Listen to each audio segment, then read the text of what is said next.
Down the road in Thornton-le-Dale, someone's off on a jolly, and they've got a lot of reasons to be happy about it. Nice day, local, Escort, rally car, Yorkshire, bit of Providence, and I'm fed up with emails. So there's 7 reasons why I'm going today. And yeah, get out of the office for a couple of hours.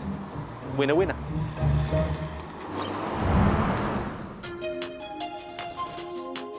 For the past 13 years, I've been the custodian of Dan Brewer's V8 Escort rally car, and I just feel it's every time to let somebody else enjoy it. Brilliant fun.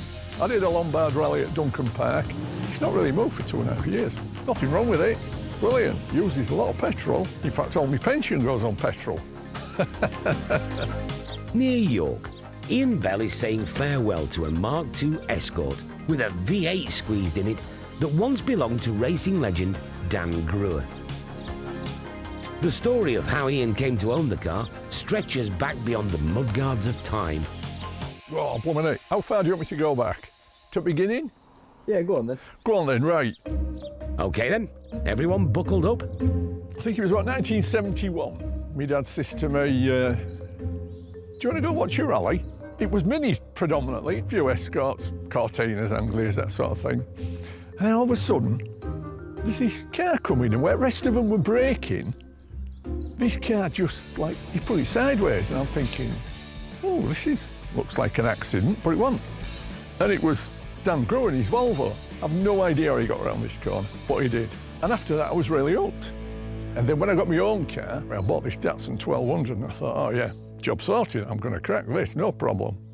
So I did my auto test, pulled back in, and then there was Dan Brewer behind me in that Escort. And he's like three-wheeling it round cones. He's going on 3 wheels. I'm thinking, oh, well, I haven't won this, have I, by a long way?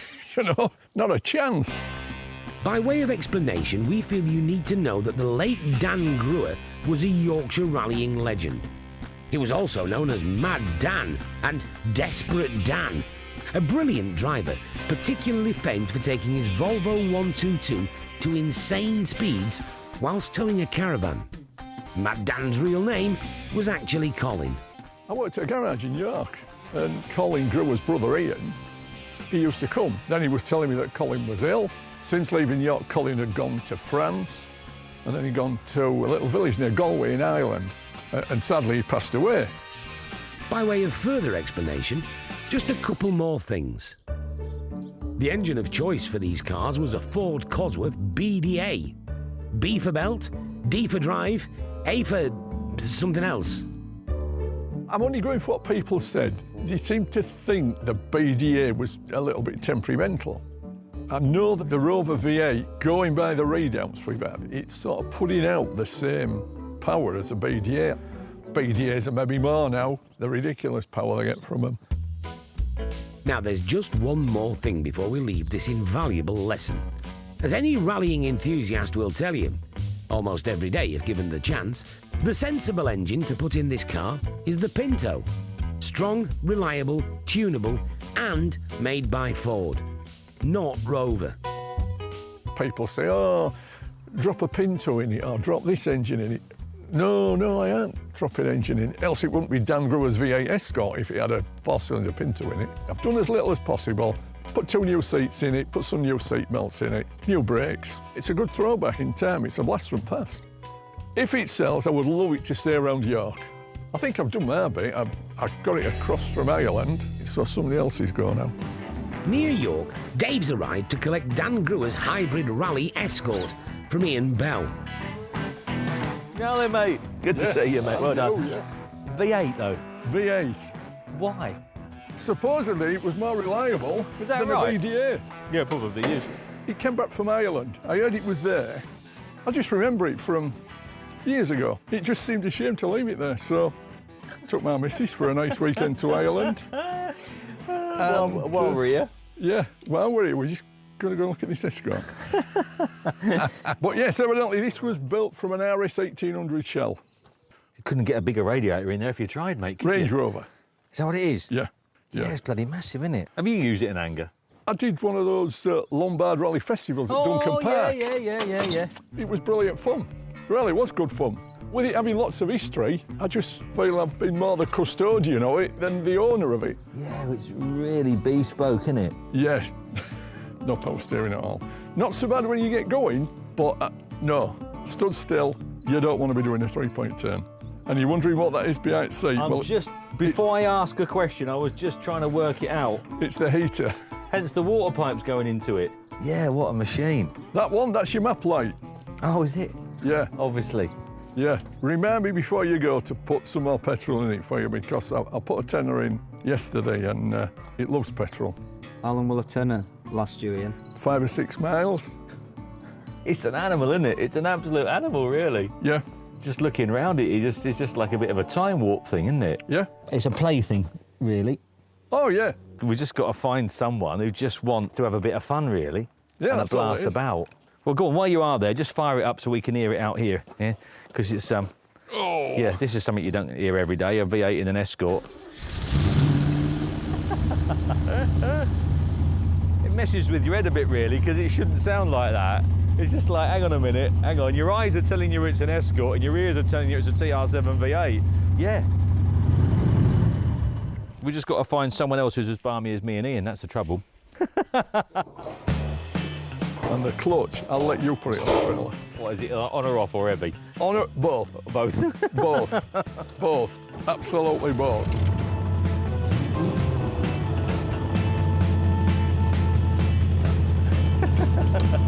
It's mental. I feel like I need one of them false chest wigs. Yeah, and some sideburns. Yeah, it's like life on Mars, isn't it?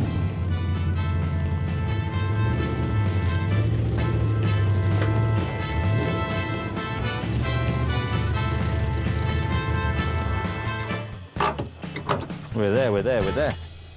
It's not viable competitively. No. Ship sailed on that. Yeah. So we've just got to find someone who wants to have a bit of a play. It's going to be novelty factor, really. Shouting somewhere like in the teens, 13, 14, 15-ish to me. Where we're going to try and peg it money-wise, I genuinely can't remember. 14 grand back and be good. Okay. I'll get on. I'll speak to you on the phone. All right, mate. Good to see you. Cheers, Dave. Take care, mate.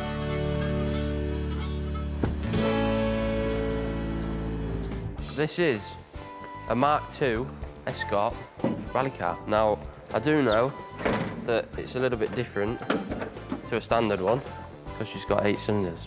Quite a famous car as well. It's clearly seen some action. Look at all the plates on top of plates. So it's not the best shell, but if I ended up driving it, I'd end up crashing it anyway, so what's the difference?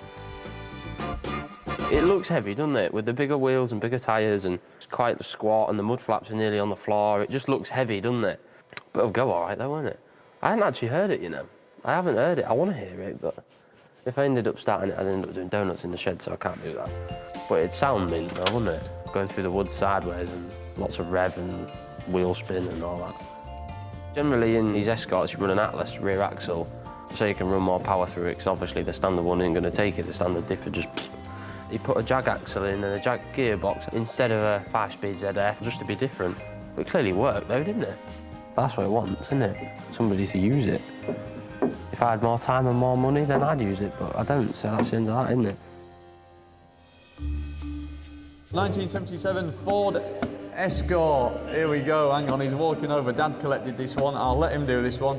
It's got a real interesting history. It was quite a well-known car. It is quite a well-known car. The guys that used to campaign the car were, I think, probably a little eccentric, but I love eccentricity and I embrace it, and I love that we're in a position to mix with people that are just as balmy as me and you, really. Oh, yeah. So, yeah, it's a little bit unusual. It's obviously got a V8, jag axle, jag back end, you name it. It's a play car. But if you do sort of a bit of homework on the history, they were quite eccentric. We'd turn up at events in shirt and ties and all that. Yeah, and all the rest of it. Yeah, just real quirky and different. So anyway, there you go. But there we're going to be. We've got £12,000 there. Thank you. At £12,000 bid, I see it. At £12,250. At 12 and a quarter. 12,250.